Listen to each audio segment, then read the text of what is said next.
ever heard anybody tell the truth, it's Janie McCann. And by the way, I've seen comments on there that even people are saying Janie's a liar. Well, boys, anybody that says Janie McKenzie's a liar is a complete idiot.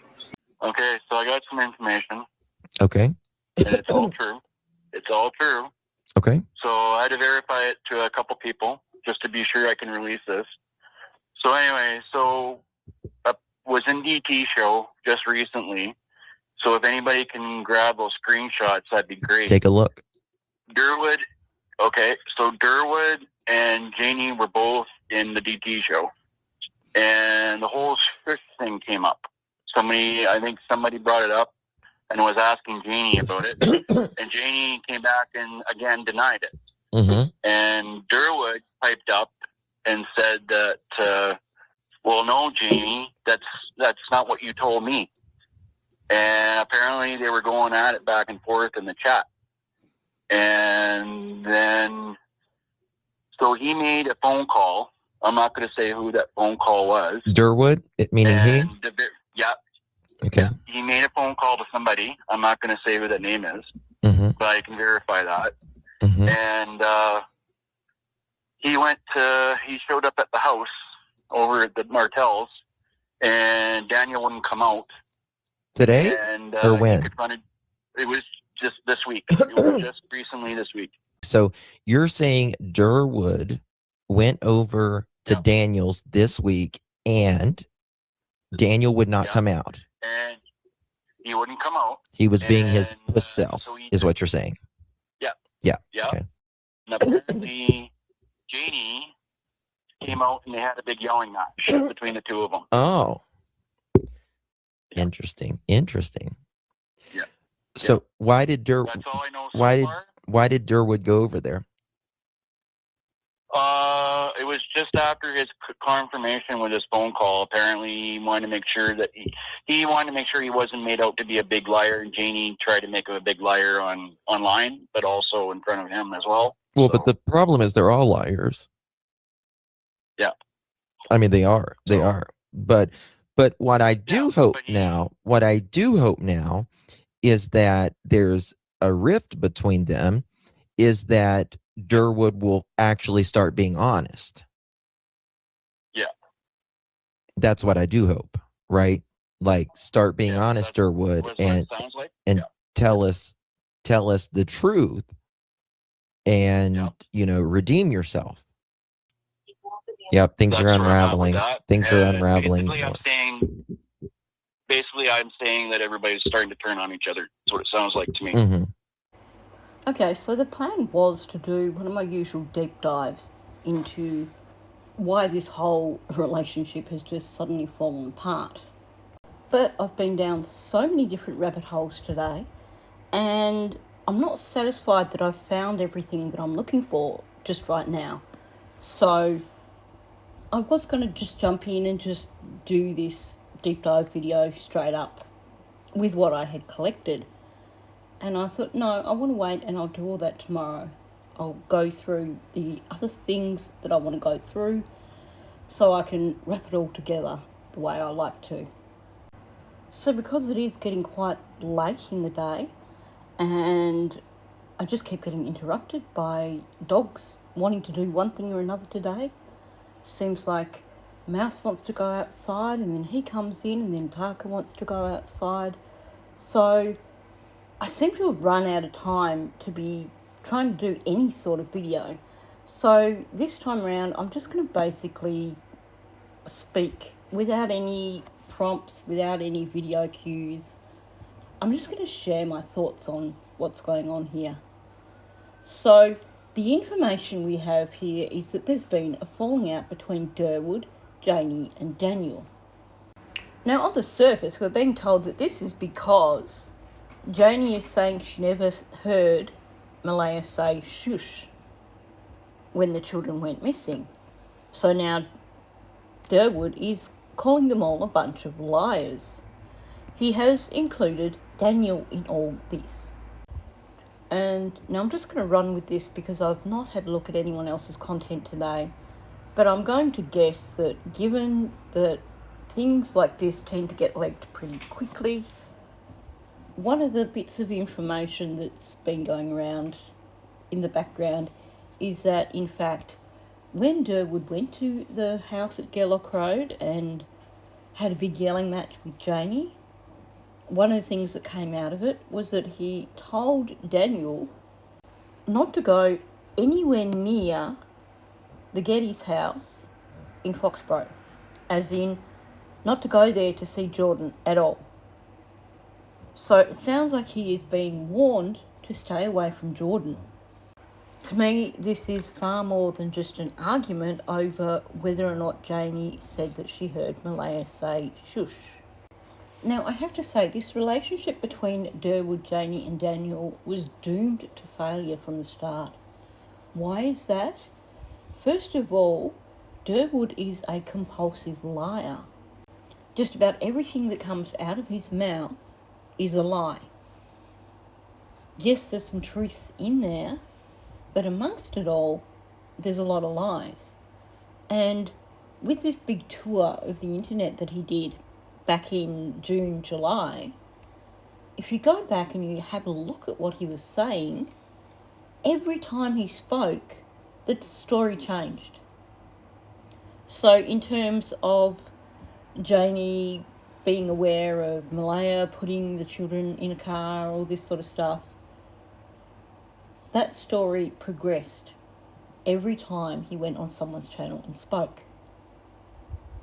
So no wonder Janie is just going, I'm not playing along with this, because she would have to change her story constantly to keep up, which is going to make her look bad. And in my opinion, Janie's involvement here is she's witnessed something and she is protecting her son. She had no physical involvement in what happened. So she's not going to go even deeper into it and continue to change her story to match Derwood's changing story. I think she's actually smarter than Derwood and Daniel put together. Because when you look at Janie's statements, yes, there are inconsistencies. She goes back and forth between things.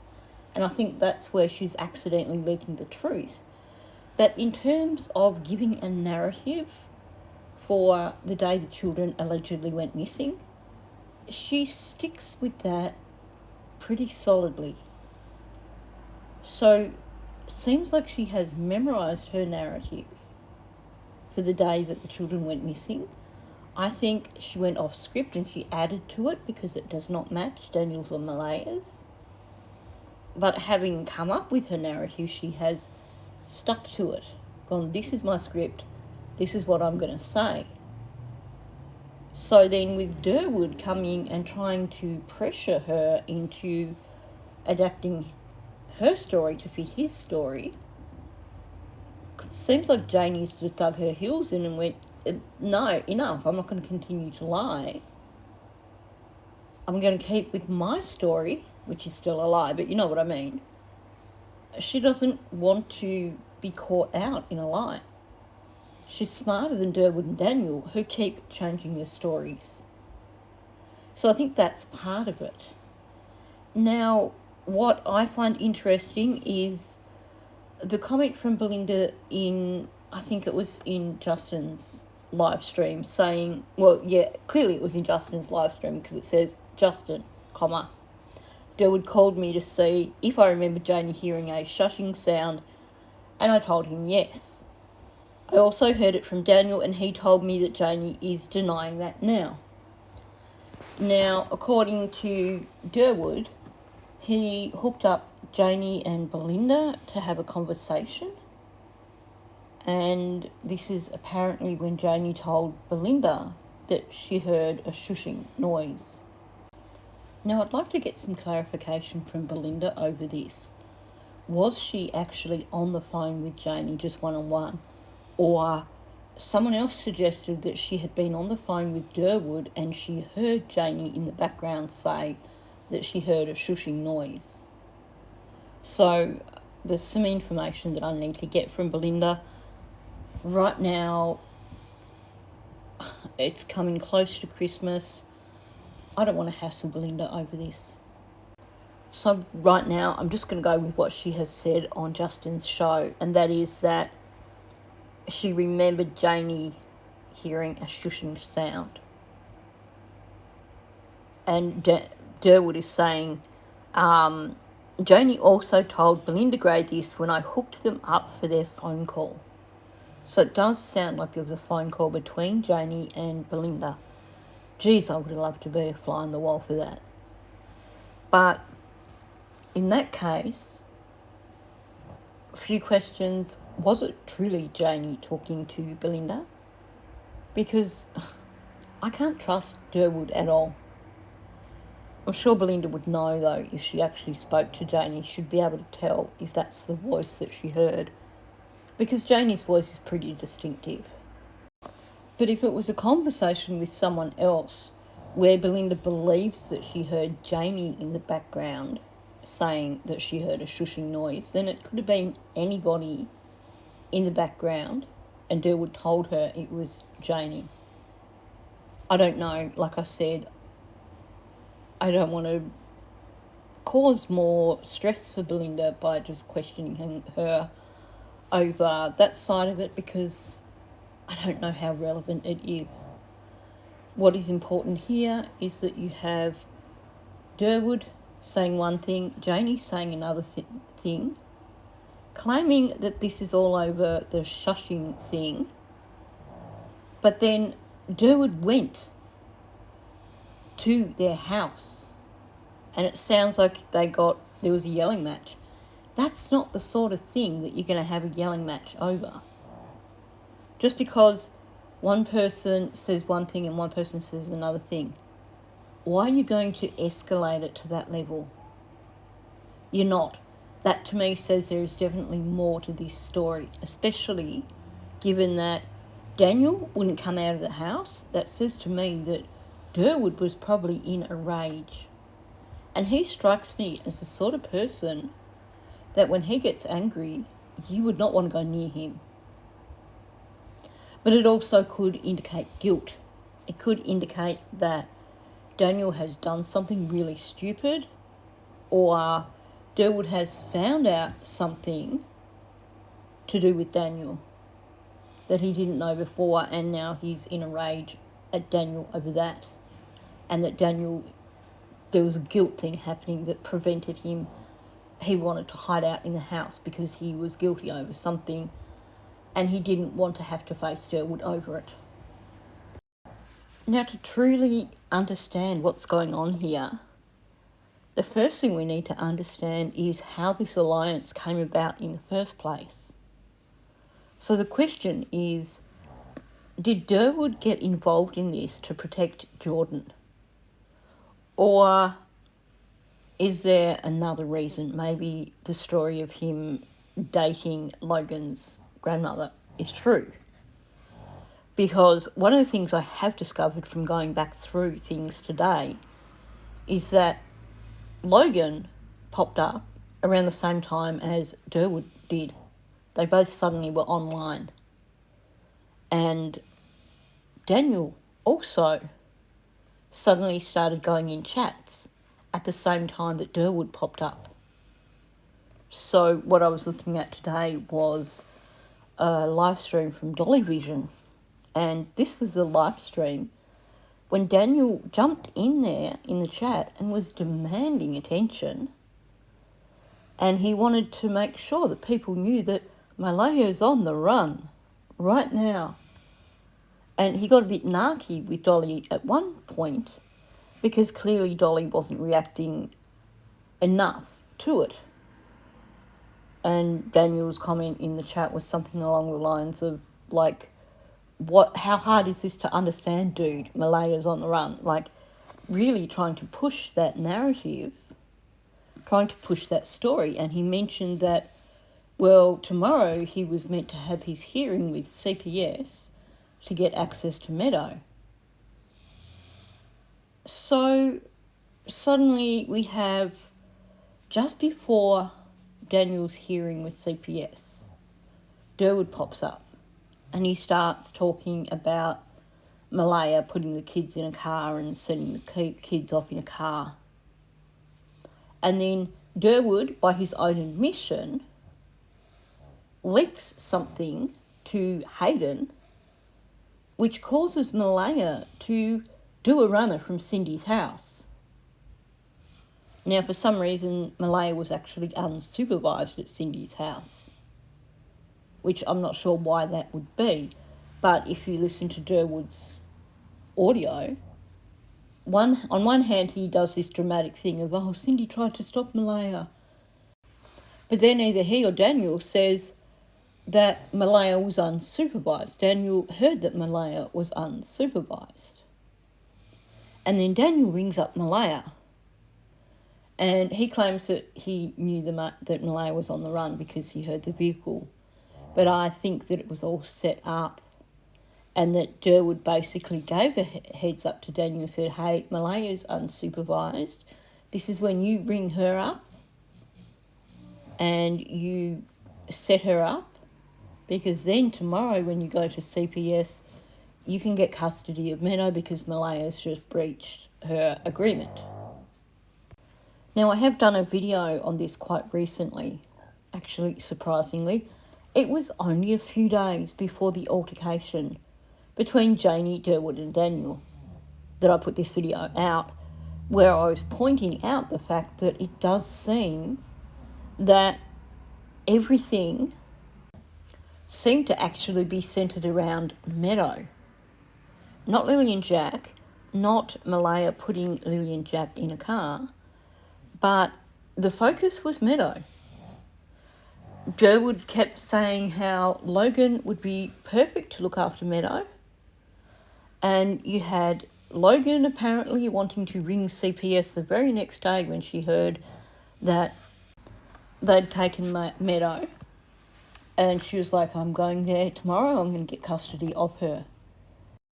Now, I haven't got the notes in front of me from that particular video, but one of the things that stood out to me when I was making that video was that Meadow was mentioned so many more times than Lily and Jack.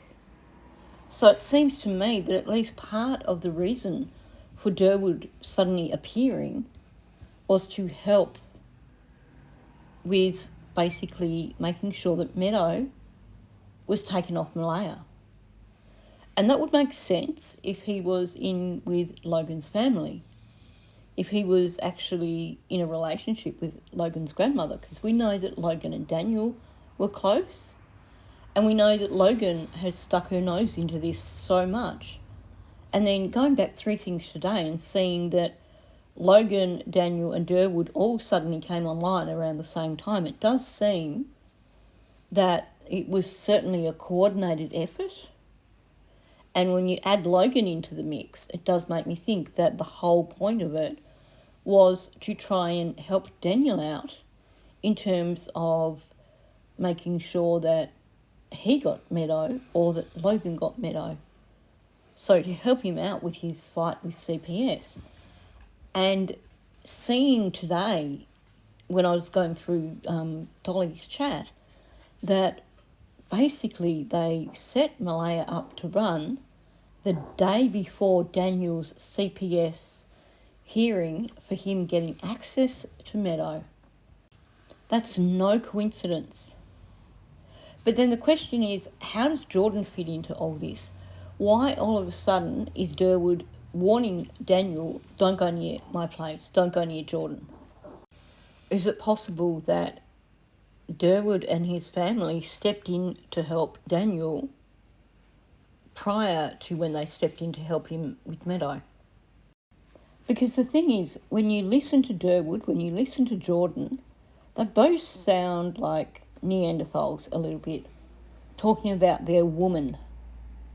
These are guys who don't have equality in their partnerships, I'm pretty certain. So I can't see why Derwood would stick his nose out for the benefit of his partner. I could see him doing this to protect his son.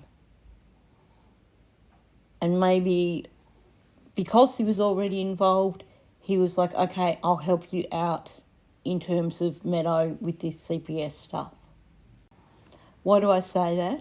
Because of the lies that he's told, because of the lies that Jordan told, and because of how triggered Jordan has been over any suggestions of Daniel having been near his house, or any suggestions of him actually having spoken to Daniel since the children went missing. This is a guy who's supposed to be really good friends with Daniel and has known him since they were 14. And yet, on one hand, he's claiming that he hadn't spoken to Daniel after the kids went missing. And then on the other hand, he's like, he contacted Daniel as soon as he heard and said, I know you, mate, I know you wouldn't have done this, or something like that. And then there was that phone call that Jordan made to Mike Darman's channel. Now, I haven't listened to that still, because I tried to listen to it and I found myself having a trauma response to that guy. I'm just going to be quite honest, quite blunt. He triggered a trauma reaction in me. Hearing the way he was yelling, just hearing what was going on, I had to turn it off. I could not go and listen to it. So all I can say from that is that is a major, major overreaction simply to people saying that Daniel and Malaya were there with the kids on the day before the children went missing. Why would that matter? So what if they stopped there on their way through because they were in town and they were headed home? It makes absolutely no sense. There's no reason for him to react like that. So that's a huge red flag to me. So you have Derwood and Jordan, who are both major hotheads, who seem to be overreacting to simple things. You have Janie, who has recited her story so many times that it does sound like someone reading a shopping list, and who swears that she never said that she heard Malaya shushing someone. And yet you have an account from Belinda saying she was told by Janie that Janie heard this. And she was also told this by Daniel. Now, as far as being told this by Daniel, Daniel will tell any story that he wants to tell at that point in time, depending on what he's trying to sell you. But I just find it interesting that Janie has pretty much stuck to the same narrative about the Friday morning, and yet apparently she told Belinda that she heard this shushing. So why tell Belinda, but then stick with the narrative the rest of the time? And why then get in a chat and say, no, I never said that? There is definitely so much more to the story here. But I think what is important to realise is that these guys are all covering for something. And I can't see Derwood being the kind of person who's just going to cover for Daniel, just out of the goodness of his heart. There's something in this for Derwood. Now, he allegedly was in this relationship with Logan's grandmother. He claims that that's over, which you would think, if that was the original reason for him getting involved, that he would choose to just fade off into the background if he was no longer doing it as a favour for her and her family. Which then leads us back to Jordan. I do think that Jordan is involved in all this somehow. He's way too defensive, way too aggressive. And Dingbat warning Daniel off and saying, you don't go near my place, you don't go near Jordan. Something has clicked. Something more has happened than just Janie saying, no, I never said shush. Either Derwood never knew how involved Jordan was with relation to what happened to Lily and Jack, and has just found out and he's ready to kill Daniel over something. or Daniel has done something really dirty, because that is what the actions and the words are telling us in terms of Derwood going to the house. That is major intimidation, major anger. That is someone who's out for blood. Is it possible that Derwood has been hauled in for questioning again and threatened with charges over these stories that he's been pushing? Maybe stuff is getting real for him and he is potentially facing charges for interfering with an investigation. And maybe he's blaming it all on Daniel, but that would not explain him wanting Daniel to stay away from Jordan. That reeks of the actions of a parent whose son has been led astray by another young man and therefore wants to protect their son by saying, yep, no, you don't associate with him anymore. But look, at the end of the day, given that all of them are lying, given that you have some massive egos there, Daniel, massive ego. Derwood, massive ego. And he does not like being caught out in his lies. He does not like anyone contradicting what he says or questioning what he says. So sooner or later this was going to happen. Now, Justin made the comment, well, maybe Derwood will come out and start telling the truth now and, you know, do the right thing. No, he won't. I reckon he's going to double down with his story because clearly he has stakes in all this. No one is going to come out continuously with this same story, well, changing story, but you know what I mean. He's been at this now for months. He's been hauled in by the CPS and questioned over it. He's been eviscerated by multiple YouTube creators who've seen through his lies, and yet he has still pushed the narrative. There is a personal reason there for him to continue with this. This is more than just about Daniel. This is more than trying to help Daniel out.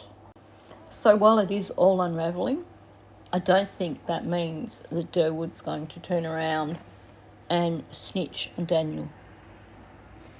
We're talking about a reward of up to $150,000 for information relating to the disappearance of Lily and Jack. Information that will allow the case to be resolved. If Derwood was only in this to help Daniel out, it doesn't make sense. He has to be in it for another reason, because otherwise this is the sort of guy that would go and put his hand up for that money. So no, I don't think he's going to go and dob Daniel into the RCMP. I don't think he's going to come clean and tell the truth. I do think he's going to double down with his story, and I think what we are going to see is him and Daniel coming out telling stories about each other, throwing mud publicly to try and discredit each other. I may be wrong, but I really can't see anything positive coming out of this in terms of information being given to RCMP. The only positive outcome from this is going to be basically them gradually destroying each other. And this is the way it goes. When you have someone who is guilty of something and they pull people in to help them cover that up, even if those people are somehow involved. It's like a pressure cooker situation. And the more stress you add, the more things start to come apart. So that sooner or later, you do see these relationships just completely blow. Because at the end of the day, they're all trying to lie. They're all trying to maintain a story. And their stories don't match. And because there are high stakes in this, none of them want to be the one that gets caught out lying. So sooner or later, they're going to protect their own necks. Or in Derwood's case, I believe, Jordan's neck.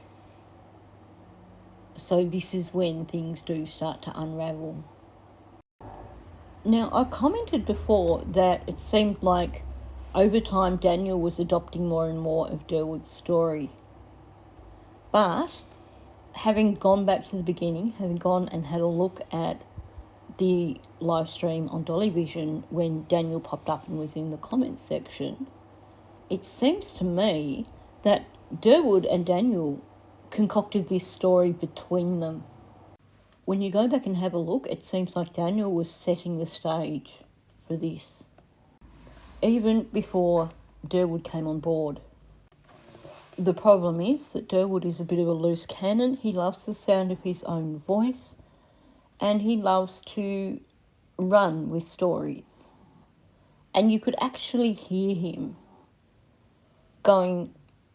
talking about a particular thing and making it up as he's going along. So he's adding to his story as it's coming out of his mouth. I'd imagine that's not what Daniel was hoping for. So what's going to be the outcome? I think Janie's had enough. I don't think we're going to be hearing a great deal from Janie. Daniel, I suspect that he's probably going to stay quiet for a while because the tide is turning against him rather rapidly. And this could be part of the reason why things are fracturing in terms of relationships, because Daniel knows that there's a lot of scrutiny now on him. And his original attempts at deflecting and getting everyone to look at Malaya have basically been forgotten, and people are starting to have a look at the abuse that occurred in that house, starting to realise that he was not the perfect stepfather and that Lily and Jack did not have the perfect home life. So I suspect that he's going to be quiet for a while. Derwood, I think he is so arrogant that he just won't be able to keep his mouth shut. I may be wrong, but it seems to me that this is a guy who has to be right. How's this going to play out in terms of the case? I don't know. I think we have to just wait and see, because there's a lot of moving parts here. There's a lot of different egos involved. So it just depends on who snaps first, I guess. So I'm going to leave it there. I know it's been a bit all over the place, but like I said, I spent a lot of time deep diving into all this today and just wasn't quite satisfied with what I've got so far. So I wanted to do that as a video tomorrow. So on that note, I'm going to finish it there. Thanks for listening. If you're new to my channel, please subscribe. Also, please hit that like button. And please leave a comment below. Let me know your thoughts on all this. So thank you, and I'll catch you in the next one.